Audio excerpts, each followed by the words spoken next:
खबर यह है कि श्रद्धा मर्डर के मामले में इस वक्त यह बड़ा अपडेट मिल रहा है कि आफताब का पॉलीग्राफ टेस्ट शुरू हो गया है। जांच शुरू हो गई है, पॉलीग्राफ टेस्ट शुरू हो गया है और ये दूसरा सेशन है इसका। ये काफी महत्वपूर्ण सेशन है और इसमें सवाल जवाब किए जाएंगे, प्रश्न पूछे जाएंगे जो पहले से पुलिस की टीम ने तैयार किए हैं। जो सवाल पूछे जाने हैं उनका सिलसिला शुरू हो गया है। आरोपी आफताब का पॉलीग्राफ टेस्ट शुरू हो गया है।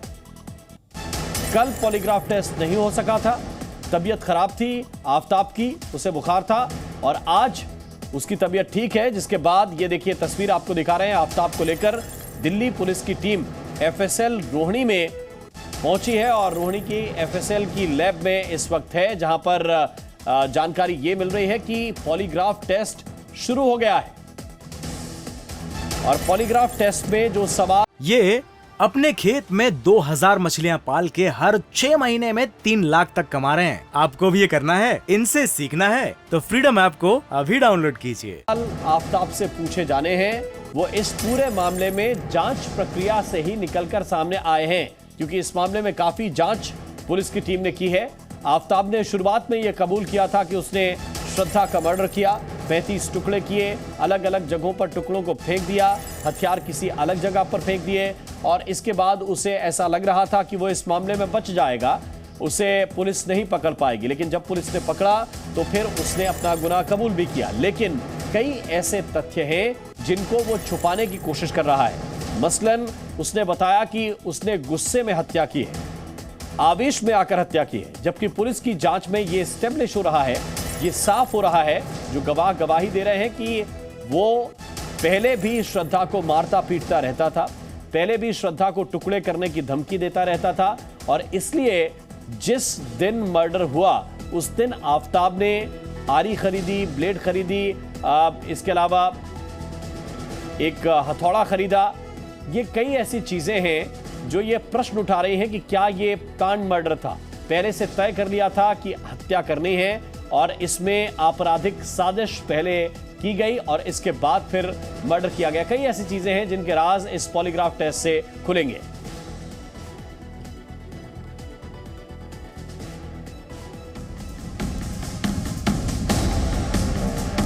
श्रद्धा मर्डर केस में लगातार बड़े खुलासे हो रहे हैं। आफताब ने केस की जांच कर रहे अधिकारी को बताया है कि वो और श्रद्धा 2019 से लिव इन रिलेशन में रह रहे थे। आफताब ने यह भी बताया कि उनकी बहुत ज्यादा लड़ाइयां होती थी।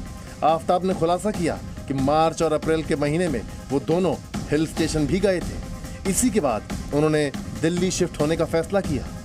सूत्रों के मुताबिक आफताब ने जानकारी दी है कि वारदात के दिन उसने श्रद्धा का गला दबाकर हत्या की,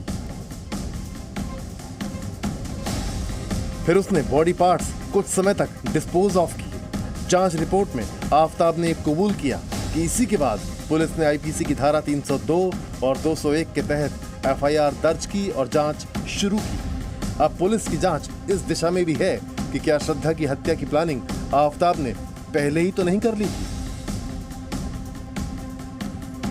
क्या हिल स्टेशन ले जाने का मकसद श्रद्धा का कत्ल करना था और क्या दिल्ली में जंगल के पास घर लेना इसी प्लान का हिस्सा था। श्रद्धा मर्डर केस की जांच कर रही दिल्ली पुलिस लगातार सुराग ढूंढने में जुटी है। अभी हाल ही में पुलिस ने आफताब के परिवार वालों से भी संपर्क किया है और उनके बयान दर्ज कर लिए हैं। श्रद्धा मर्डर केस में अब तक 17 लोगों का बयान रिकॉर्ड हो चुका है। वहीं आफताब से डेटिंग ऐप के जरिए जुड़ी 2 लड़कियों से भी पूछताछ की गई। वसई क्राइम ब्रांच में दिल्ली पुलिस ने बीते मंगलवार को 2 लड़कियों और 1 लड़के को बयान दर्ज कराने के लिए बुलाया था, जिसके बाद पुलिस ने करीब 2 घंटे तक उनसे पूछताछ की। उसके बाद उन्हें जाने दिया। ये तीनों ही आफताब के खास दोस्त थे। वहीं दिल्ली पुलिस की टीम अभी भी मुंबई में मौजूद है। जानकारी के मुताबिक दिल्ली पुलिस के 2 अधिकारियों की एक टीम मुंबई से दिल्ली लौटी है। 2 अधिकारियों की एक टीम अभी भी मुंबई में तैनात है। जिस 5 स्टार होटल में आफताब ने इंटर्नशिप की थी, वहां वेरिफिकेशन किया गया। आफताब की बैकग्राउंड चेक करने के लिए दिल्ली पुलिस की टीम 3 दिन के लिए मुंबई में थी।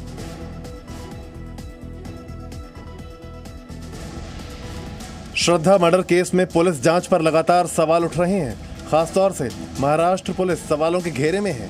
श्रद्धा की 2 साल पुरानी शिकायत को लेकर अब विवाद बढ़ गया है। कई और बातें हैं जिससे अब पुलिस बच नहीं सकती।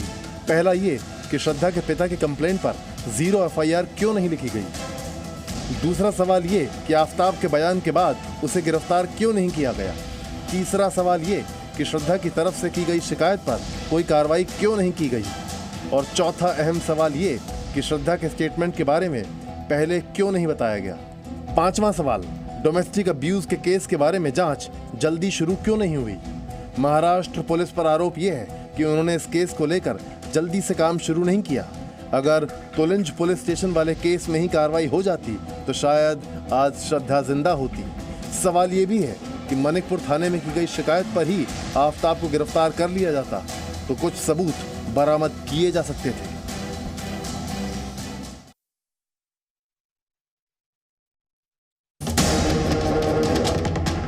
पॉलीग्राफ टेस्ट से पहले पुलिस की पूछताछ में आफताब ने श्रद्धा की हत्या को लेकर जो खुलासा किया है वो सनसनीखेज है।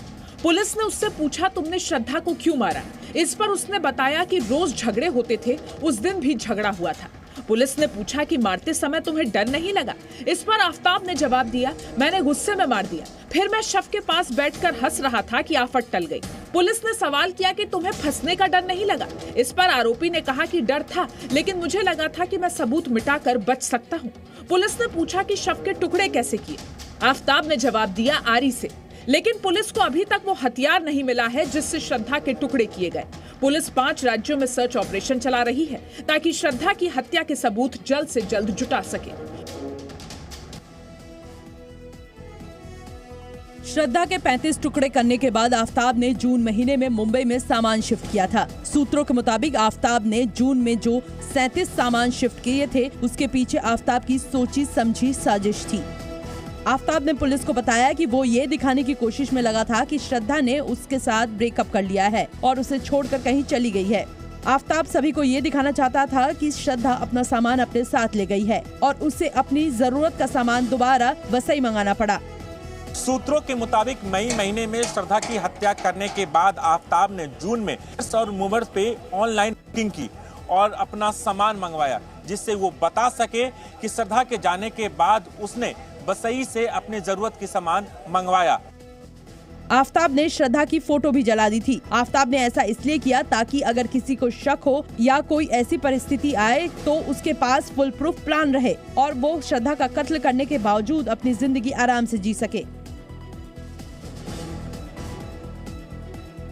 श्रद्धा मर्डर केस में राज से पर्दा हटना अभी बाकी है। ताजा खुलासा हुआ है कि श्रद्धा ने अपने दोस्त गॉडविन को बताया था कि अगर कुछ एक्सट्रीम हुआ तो उसके मोबाइल में एक ऐसा वीडियो है जिससे वो खुद को बचा सकेगी। तो सवाल ये कि क्या सीक्रेट था श्रद्धा के फोन में? क्या इसी सीक्रेट ने उसकी जान ले ली? लेकिन अब जब श्रद्धा का फोन नहीं मिल रहा और उसे आफताब ने कहां डिस्पोज किया है उसके बारे में कोई जानकारी नहीं है, तो श्रद्धा के दोस्तों ने ये सवाल उठाया है कि क्या आफताब के हाथ वो वीडियो लग गया था? क्या इसी वीडियो के कारण दोनों के बीच झगड़ा हुआ था? और क्या इस वीडियो ने श्रद्धा की जान ले ली? सवाल ये कि क्या था इस वीडियो में, ये तब साफ होगा जब श्रद्धा का फोन पुलिस के हाथ लगेगा। श्रद्धा एक स्टेटमेंट हमेशा मुझे, मतलब वो 2 दिन में उसने एक स्टेटमेंट मुझे क्लियरली बताया था कि जिंदगी में मैं कभी भी तकलीफ में रहूंगी तो मेरे फोन में एक ऐसा वीडियो है जिसे मैं दिखा के अपने आप को मैं बचा सकती हूँ। दरअसल श्रद्धा के दोस्तों का कहना है कि आफताब ब्राउनी बेचता था।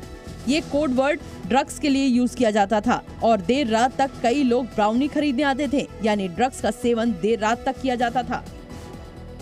ये अपने खेत में 2000 मछलियां पाल के हर 6 महीने में 3 लाख तक कमा रहे हैं। आपको भी ये करना है, इनसे सीखना है तो फ्रीडम ऐप को अभी डाउनलोड कीजिए।